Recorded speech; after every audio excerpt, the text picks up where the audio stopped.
اعوذ باللہ من الشیطان الرجیم بسم اللہ الرحمن الرحیم ان اللہ یامرکم ان تؤدوا الامانات الی اہلہا۔ اور یہ دو تین آیتیں نہایت اہم ہیں قرآن مجید کی۔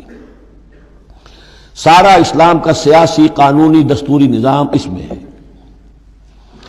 ان اللہ یامرکم ان تؤدوا الامانات الی اہلہا، پہلی بات تو یہ اللہ تمہیں حکم دیتا ہے کہ امانات سپرد کرو اس کے اہل لوگوں کو۔ فَإِذَا حَكَمْتُمْ بَيْنَ النَّاسِ أَن تَحْكُمُوا بِالْعَدْلِ، اور جب لوگوں کے درمیان فیصلہ کرو تو عدل سے فیصلہ کرو۔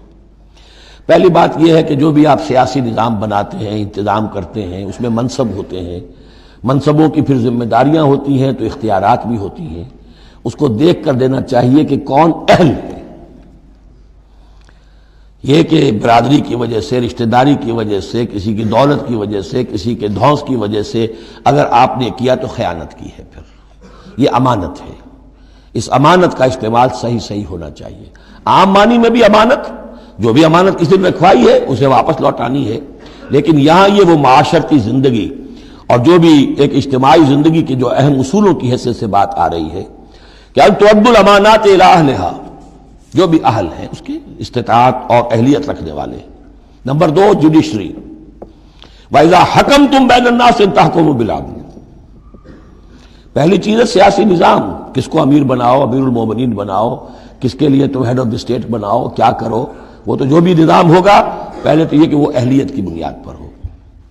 نمبر دو، جوڈیشری جو ہے وہ مضبوط ہو۔ اذا حکمتم بین الناس ان تحکموا بالعدل، جب لوگوں کے مابین تم فیصلے کرو تو عدل کے ساتھ کرو۔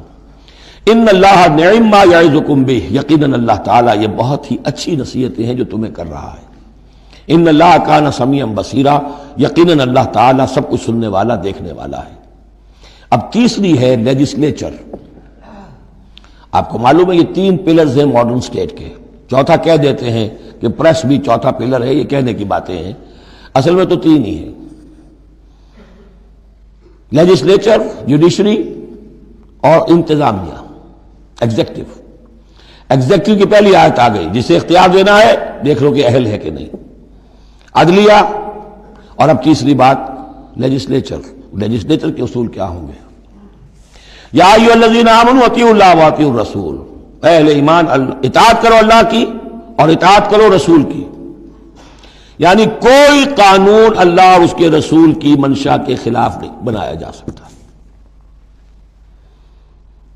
یہ ہمارے دستور میں بھی لکھا ہوا ہے، no legislation can be done repugnant to the Quran and the Sunnah. لیکن یہ جو میں آج کل کہہ رہا ہوں کہ یہ منافقت کا پلندہ ہے کہ اس کی کوئی ضمانت نہیں، اس کی ایگزیکیوشن کی، امپلیمنٹیشن کی کوئی اسکیم موجود نہیں، لکھا ہوا ہے اوپر۔ اطیعوا اللہ واطیعوا الرسول، اللہ کے احکام اور رسول کے احکام، یہ دو مستقل سورسز آف لا ہیں، مستقل سورسز آف لا۔ منکرین سنت کی یہاں نفی ہوتی ہے۔ وَأُولِي الْأَمْرِ مِنْكُمْ، اور اپنے میں سے اولو الامر کی بھی اطاعت کرو۔ لیکن یہاں جو عجیب بات ہے وہ یہ ہے کہ تین کی اطاعت آئی، اللہ کی، رسول کی، اولی الامر کی، دو کے لیے اطیعوا، تیسرے کے لیے نہیں ہے۔ یا تو یہ بھی ہو سکتا تھا کہ اطیعوا ایک مرتبہ آ جاتا اور تینوں کو کور کر جاتا، یا ایھا الذین آمنوا اطیعوا اللہ والرسول واولی الامر منکم، تینوں برابر ہو جاتے۔ یا اطیعوا تیسری مرتبہ بھی آتا، یا ایھا الذین آمنوا اطیعوا اللہ واطیعوا الرسول واطیعوا اولی الامر منکم، نہیں، دو کے ساتھ ہے، تیسرے کے ساتھ نہیں۔ اولو الامر جو ہو ایک شرط واضح ہو گئی، تم میں سے ہونے چاہیے، مسلمان ہو۔